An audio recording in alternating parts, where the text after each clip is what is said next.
First of all, Ken, I acknowledge the traditional owners of the land on which we meet, the Gadigal people of the Aurora Nation, and pay my respects to elders past, present and emerging. It's great to have you all here in Hangar 96. We have a Qantas 787 behind us, and it's great to welcome all the Qantas staff that are here today to hear what is for us probably the biggest and the best news that we've had in 2 years. We have gone through an unbelievable 20 months. So it's really great that we have the staff, the aircraft, our engineers, our pilots, our cabin crew here to hear this amazing news. I'm also very pleased to have the Prime Minister of Australia and the Premier of New South Wales. This is big news for the country, and it's also big news for New South Wales in particular. As I said, this 20 months is probably the darkest period in Qantas's 100-year history. It's meant that we've had to ground aircraft, stand down people and restructure the business. But there is light at the end of the tunnel. It's very clear that because Australians have rolled up their sleeves and taken the jab, we can see that light. We're getting more aircraft back in the air. We're starting more international operations, and very importantly, we're getting more of our people back to work. In 10 days' time, one of these 787s will depart Sydney and go to Darwin on its way to London. That's the first time since March of last year that Qantas has operated long-haul international regular services. And it's very fitting that in the final days of our 100th birthday that we start the kangaroo route again. A route that's defined Qantas for nearly 60, 70 years. And a few days later, we have a flight going from Sydney to Los Angeles. Before COVID, Qantas was the largest international carrier operating in and out of Los Angeles.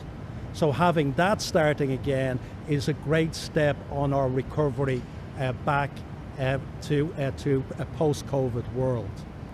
And all of this is possible because of the federal government's announcement that on the 1st of November we'll start opening our borders again, and the New South Wales announcement that Australians fully vaccinated do not have to do quarantine in this state. And that has been a phenomenal reaction that we've seen to it. First of all, we've now moved those flights earlier because of that, and we've added 20 flights to London in particular, and demand has been massive. In a few hours, a large number of those flights sold out. There's extremely strong demand of people wanting to get back into Australia for Christmas. We've also seen now of 4 of the last 5 weeks that Qantas's sales are bigger on international than they have been on domestic. That hasn't happened since COVID began. And our frequent flyers have reacted unbelievably well to these announcements. Last Tuesday was the biggest day of redemptions in Qantas's history. 500 million points were used for people to travel. So it is very clear there is pent-up demand. There's massive demand for Australians wanting to see the family and relatives. There's massive demand for loved ones wanting to get together for Christmas. There's massive demand for people wanting to take that holiday that they've been looking forward to for nearly 2 years. And a result of that demand, we're making a few announcements today that are amazingly positive for our people, amazingly positive for our customers. First of all, we're announcing that our flagship aircraft, the A380, will come forward, and the first one will arrive back in Australia on the 25th of December.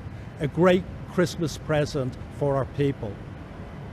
We will have a second one in place so that by April we can start Sydney, LA again, a daily service with the A380.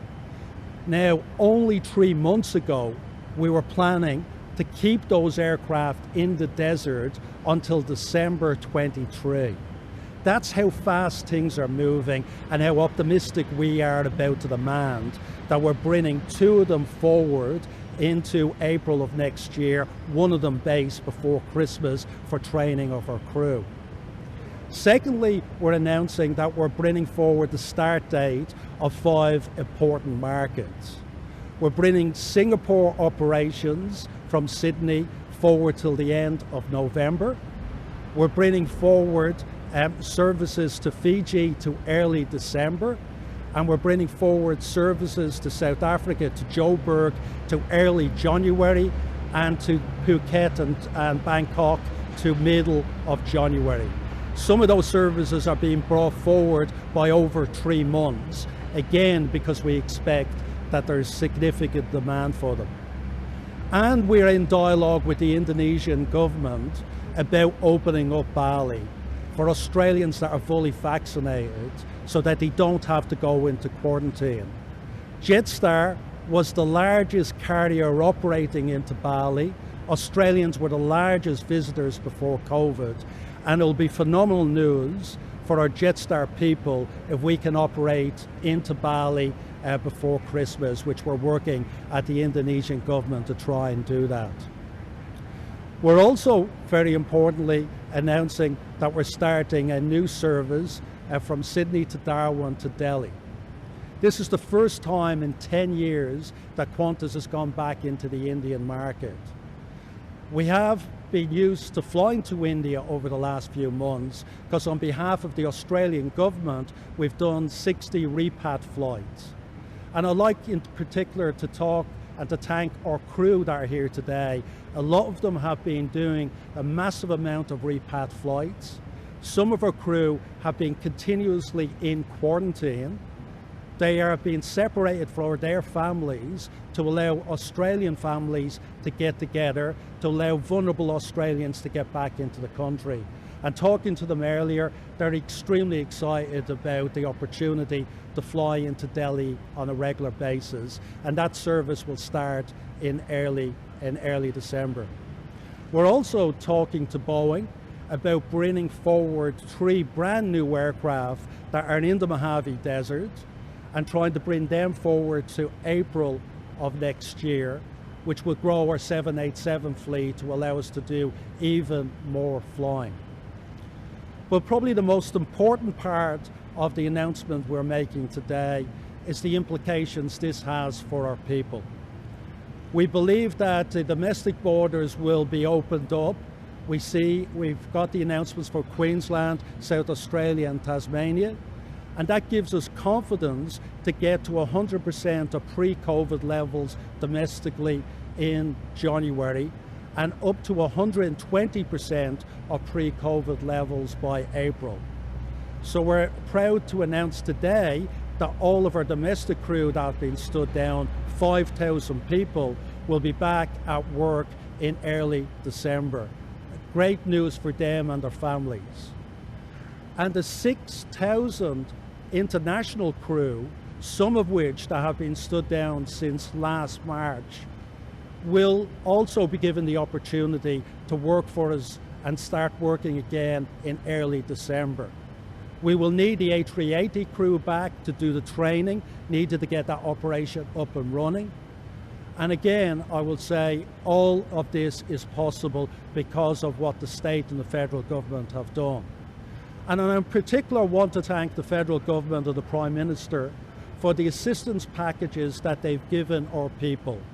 JobKeeper and then the IAS package, which has allowed those international employees to remain connected with Qantas. It's allowed us to retain that skill set. It's allowed us to really activate these aircraft earlier than we would have otherwise if we had lost those employees. So thank you, Prime Minister, for that amazing program that's got us through this. And can I thank both of you for your leadership in opening up the borders, and thank the Premier of New South Wales in particular for moving to what every other global city in the world has moved to, which is that there's no quarantine for vaccinated passengers coming in. That has given New South Wales a leading advantage, and that has made New South Wales our gateway to the world. We hope that the other states will follow soon so that we can start operations out of those states internationally, like our commitment here to New South Wales. So again, thank you for being here today. I'm really pleased for our people that we are seeing light at the end of the tunnel, and I'm really pleased for our customers that they can welcome back international travel and significant amount of international travel from November. And I'm going to hand over to the Prime Minister to make a few comments. Prime Minister. Thank you, Alan. Well, thank you, Alan, and to Premier New South Wales, Dominic Perrottet. It's great to be here with you, mate. This is a wonderful day. Australia is ready for takeoff. You can see it all around us. You can see the staff readying themselves. The ground crew have been doing the work they've needed to do, the maintenance teams, and we're ready for takeoff. And I want to thank in particular the Premier of New South Wales for the decision they've taken, working together with the federal government to bring us to this very important day. But I've got to tell you, the ground staff, the ground crew that is really getting Australia to take off today is the Australian people, who have gone out there and kept their part of the deal and have been getting vaccinated. Australia is en route to be one of the most vaccinated countries in the world, and here in New South Wales, as well as in the ACT and Victoria charging in behind as well, we are seeing those vaccination rates continue to rise.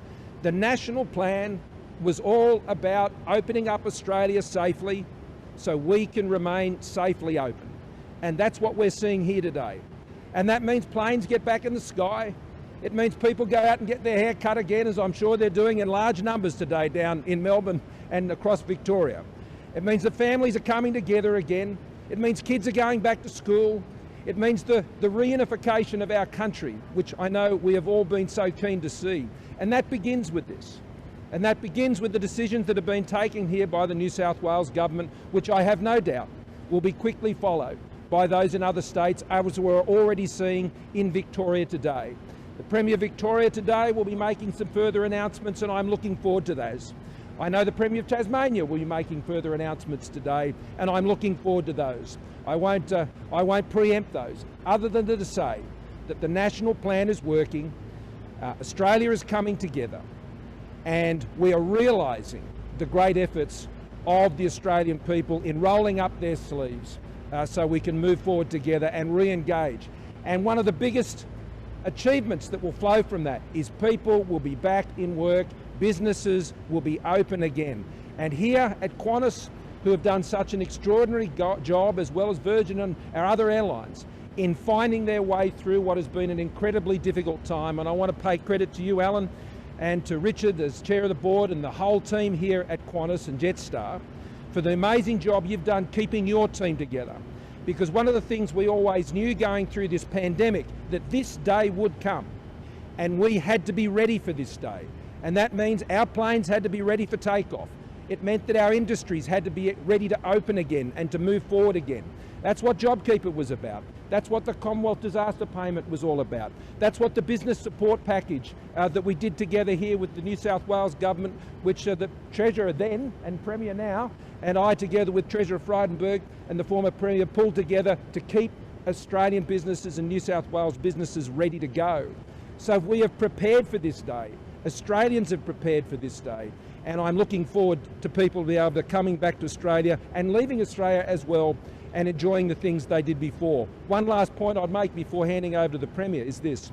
We are in the final stages of concluding an arrangement with the Singapore government.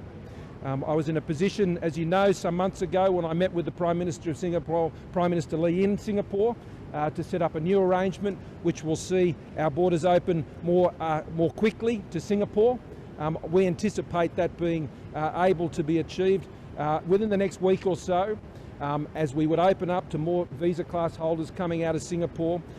We will see that occur to those ports here in Australia that will be open in the same way as they are here in Sydney, and we would expect to see that align pretty much with the timetable that Qantas has announced today regarding when they'll have flights going to Singapore. So that's another further example of how we're taking this agenda forward, how we're taking Australia and we're opening up to all of those who are down there in Victoria today. Enjoy the day. It's going to be tremendous being reunited again and doing all the things you've been looking forward to doing.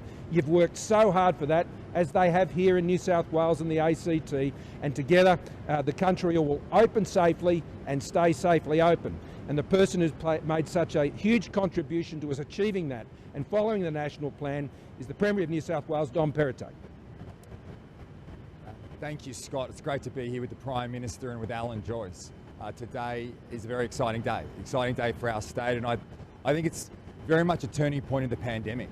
And this is all about providing hope and instilling confidence right across our state. The changes that we made recently in relation to hotel quarantine, by removing that for the fully vaccinated people globally, returning Australians and others when we continue to work with the federal government, really shifts the direction for the state going forward. As the Prime Minister has said, we want to open up as quickly as possible, as safely as possible, and that's exactly what we're doing. But to see the excitement of the crew here today, who many of whom have been out of work for a long time. I mean, this goes back to March last year, and whilst it's been very difficult for businesses right across the state, from the east to west, north and south, right across New South Wales, particularly aviation has been hit hard.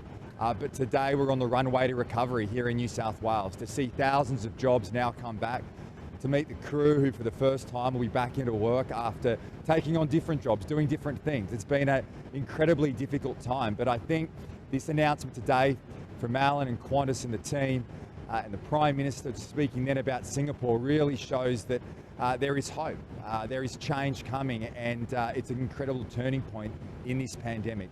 We've always wanted here in New South Wales to strike that balance, to make sure people are safe, but at the same time open up safely. And as the Prime Minister has said, when we do open up, to keep open up, to make sure we continue to remain open in a safe way. And that's exactly what we're doing in this state. The recovery plan that we announced yesterday, a $3 billion investment to make sure the economy continues to fire out of this pandemic. We don't just want to recover, we want to bounce back stronger here in our state. I'm incredibly confident that's what will occur. Confidence in New South Wales at the moment is sky high. We had some numbers out earlier this week which shows that we have the highest business confidence in the history of our state. And that's because we've gotten the measures right. By releasing restrictions in the way that we have, I think it's ensured that businesses, consumer confidence is there. The people of New South Wales have made enormous sacrifices like everyone around the country. But I think today is a real turning point. We want fellow Australians who are returning home to come home as quickly as possible. We get as many home for Christmas, what a great thing that will be. And then we'll move on to tourism and international students. These are very important parts of the New South Wales economy, our largest two service exports that have been substantially hit hard. And importantly, there are tens of thousands of people right across our state that rely on these important industries to provide for their families and put food on the table. So it's very pleasing to be here today. I think it's an exciting day. It's great to meet many of the crew and see how excited they are about coming back to work, about the state going forward. And I particularly want to thank Alan for working with the government, because I think if you look through this period of time, it hasn't just been a partnership between the Commonwealth and state government, working with industry, particularly the aviation industry, and providing financial support to help get them through. As Alan said, it's been probably, as he said, the darkest days for Qantas in their entire history. And that's true of the entire aviation industry. But today is an important day as we get back on track on the runway to recovery.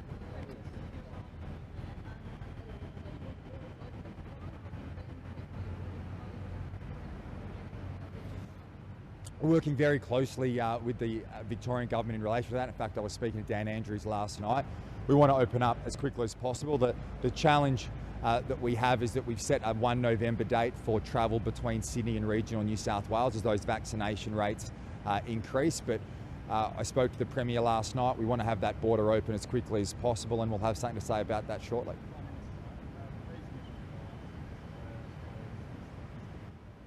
Yep. Sure.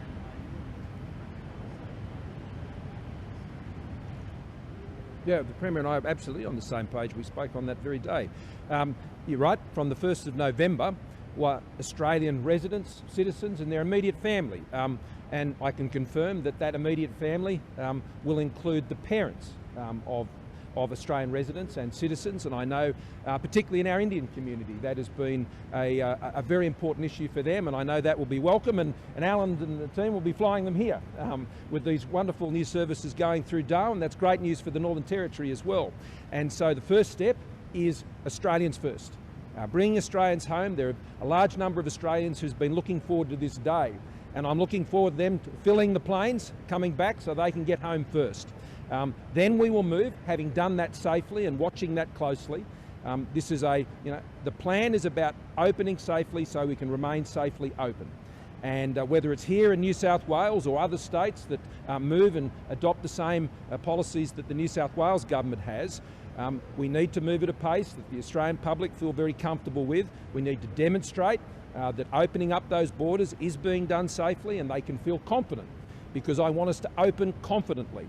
And I have no doubt that this will be very successful, and that what will happen here in New South Wales and in other states as we reopen, that will demonstrate to Australians that we can continue to do this. And that means that we'll be able to move then to students and business travellers. We'll be able to move to more skilled migrants as well, and we'll be able to move to international visitors. And I'm confident that because of the way we have prepared for this day, that is very possible and very achievable before the end of the year, to be getting to international visitors. And of course, that would bring in the arrangements that I've said with Singapore as a first mover on this. As we already have with New Zealand. Now that's something I've flagged for some time. I've always said that Singapore, together with New Zealand, would be the places that we would start. But I think this will move, once it's proven to be successful, I think quite quickly. I think it will. But I think at the same time, Australians they've worked very hard to get us to this point, and they will want us to proceed in a way that's cautious and careful, but very deliberate and very confident. And that's what the Premier and I are doing. But Dom might want to speak to that as well. Yeah.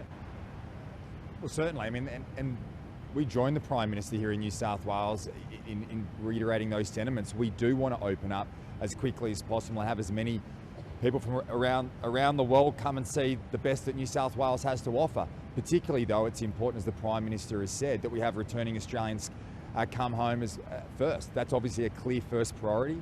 And here in New South Wales, where we can help other states in relation to that, we will. We know that there are many people still stranded overseas, many fellow Australians who want to get home by Christmas. And I think the changes that we have made to our quarantine system here in New South Wales from 1 November facilitates that and will hopefully drive greater action around the country. So these are very important industries, but as the PM has said, this is a very exciting day for our state and for our country, because I think there's a real step change. I think people now see the light at the end of the tunnel as we move through it. We don't want to go backwards. We want to open up. We want to bring the world back to our great state. We, as far as I'm concerned, live in the best city and the best state in the world. And the faster we can bring back tourism and international students to our state, the better. We want to do that in a safe way. But the remarks of the Prime Minister in terms of the confidence that this will bring, I think, is incredibly important. Ultimately, there's a confidence game. Confidence got our state through last year, business confidence and consumer confidence, and confidence is going to get New South Wales through this pandemic and come out stronger the other side.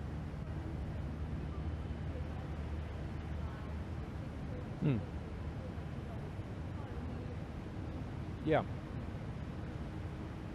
Well, I have a message that we need to continue to boost those vaccination rates in Queensland and Western Australia.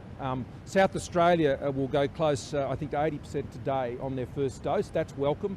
That shows that those vaccination rates are being pulled through in South Australia. We certainly saw that here and in Victoria, that when those first dose rates hit those levels, that you soon saw the second dose rates come along. And so that's great news about South Australia. It's great news about Tasmania. Great news about the ACT and Victoria. And so you can see the national plan falling into place. And the key thing to ensure that we open up right across the country is that those vaccination rates hit those scientific targets. I mean, these are figures. These are targets that have been developed by one of the best scientific agencies in the world when it comes to pandemics, the Doherty Institute out of Melbourne. These 70 and 80% targets have been determined because we know it gives the populations in those states the resilience to deal with the impact of the pandemic, and so we can live with the virus. So the most important thing to open up Queensland and Western Australia is to get those vaccination rates higher. And they are not at those 70 and 80% levels yet, and they must achieve those levels in order for us to move to those next steps. That's what the national plan provides for. In particular in Queensland, and indeed in South Australia as well, and I know there are a lot of people who are trying to get home to their own state. And we've got home quarantine now having begun in Queensland for some cases. I think we need to expand that very, very quickly so we can get those 8,000, I understand, Queenslanders home to Queensland. I mean, you've all seen those reunification scenes as people have got back over the border into Victoria. You know, it was a real Love Actually moment, sort of watching that happen. It was tremendous, and we're going to see the same here in New South Wales. So we're looking forward to that, but we've just got to stick to the national plan. Australians are keeping their side of the deal. So all the governments around Australia, including my own, we've got to keep ours.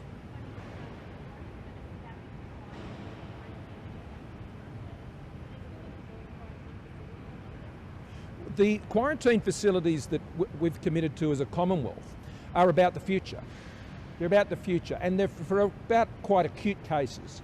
And the unvaccinated population that will be coming to Australia, they will still require the quarantine arrangements, as indeed is still the case here in New South Wales.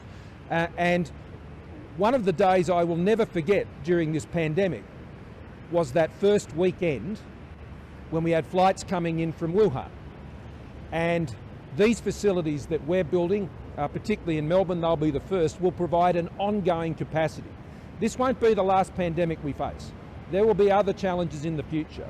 And what those facilities are really about is future-proofing for threats that may come. Now, I'm sure they'll provide some assistance as we go through the tail of this pandemic, but they will be important facilities for the future.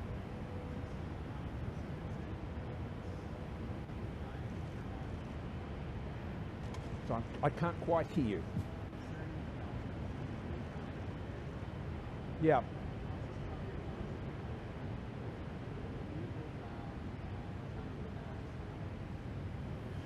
Yeah. Yeah. The questions, for those who couldn't hear it, was about what's happening in the UK and what that means for Australia. Well, we've been finding our own Australian way through this pandemic. That's why over 30,000 lives have been saved here during this pandemic, as opposed to what we've seen terribly in other countries, sadly including the United Kingdom. We've had the strongest, if not one of the strongest economic performances of any country in the world going through the pandemic, because we've been going the Australian way. Now, with this Australian way, we have had scientific targets determined as to when we can take the steps to reopen the country. A first cautious step at 70%, and then a strong and bold step at 80%, but with still low level controls being in place, even at that point, to ensure that we live with the virus safely. So that's the approach we're taking.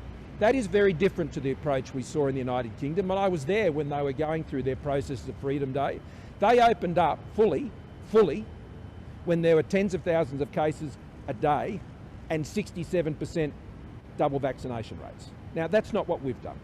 We have taken a very different approach, because my objective with the national plan, supported strongly by the premiers and chief ministers, is to open safely so we can remain safely open. That is the goal, and that is what the plan delivers, and that's what I would expect to occur.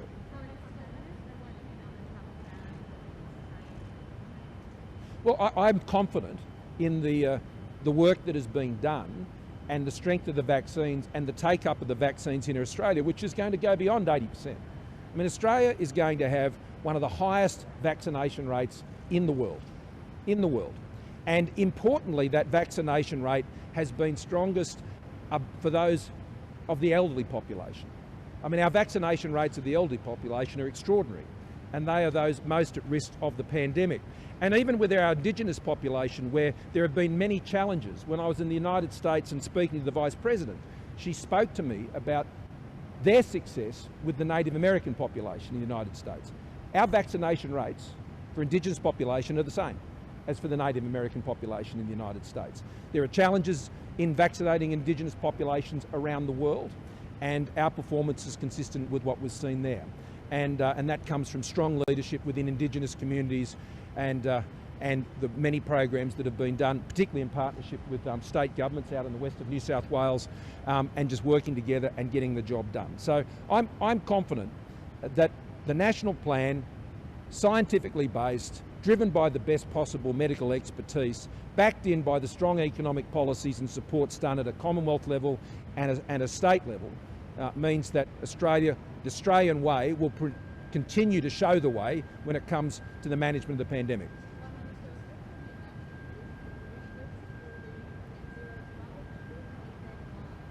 The Cabinet will consider this matter next week before I head off to Glasgow, and as yet I expect to see some further information on that today, and we'll work through that and determine what we'll take forward to Cabinet next week. A decision will be taken by Cabinet, and I'll be in a position to announce that later in the week.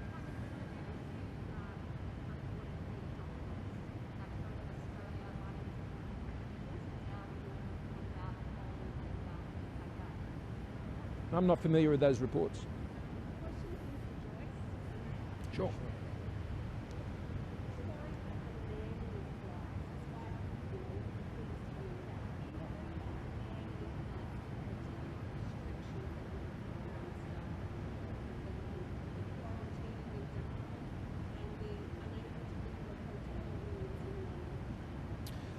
No, because one of the things that's clear with the requirements now into New South Wales, that our crew based here won't have the requirements to go into quarantine. That's a big difference in allowing us to roster these flights and asking people to do them. Similarly, if the news out of Victoria today is going to be the same, that's a big benefit for the crews that are based there as well. Because at the moment they do have to spend time in quarantine. They're away from their families for months. As I said, they've been doing it to get vulnerable Aussies home. But what's great about what the Premier announced here, and hopefully we'll get an announcement in Victoria, that will end and we can roster people without having to go into quarantine at this end. I will say that one of the great things that the Prime Minister did was putting this program into place to keep people linked with us. So I'm absolutely convinced that we won't lose pilots, engineers. There may be some cabin crew when we ask people to come back. They may have gone on to other roles, that may be the case, but while it's a skilled job, that's one we can train up for very rapidly if we need to be. And we're very confident we'll get the vast bulk, the vast majority of our 22,000 people back to work, and that's what that program was designed to do, and I think it's worked really well.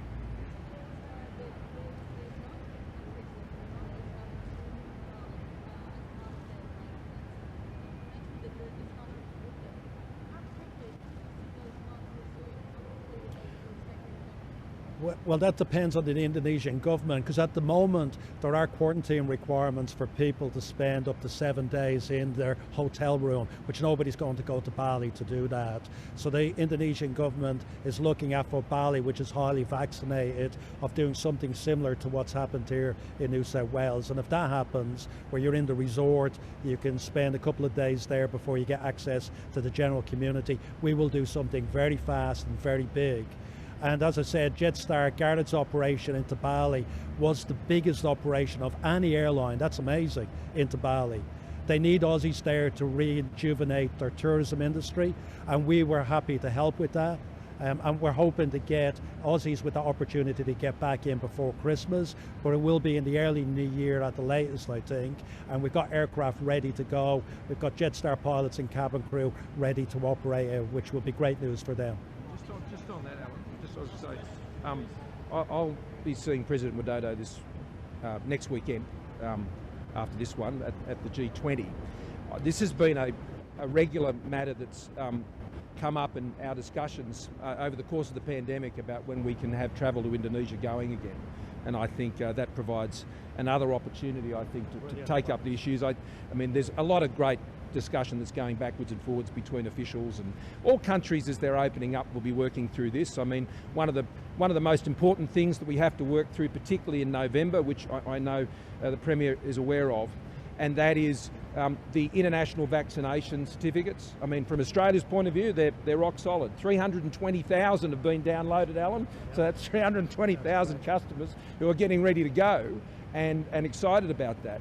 But we will go through that process of recognising other vaccination certificates and attestations coming into the country. And so over the course of November, with Australians coming home and residents and their immediate families, that will put the system through that important first round to ensure that that is all working as it should, and we can have the confidence about that before you take it to the next level. But just in closing, I want to thank Alan for you hosting the Premier and I today. Thank you for being here. It's tremendous to be here with the New South Wales Premier. Dominic, it's great to be here together, seeing this happen together. Can I just indulge a second to say that to Qantas and New South Wales Government, of course, and to my own team, as a member representing Southern Sydney, where there's a lot of Qantas employees, a lot of airline employees, a lot of people who work here at this airport and other places, I want to thank them for their perseverance. 11,000 people coming back to work. That's what I call a takeoff. Thanks very much, everyone. Ta.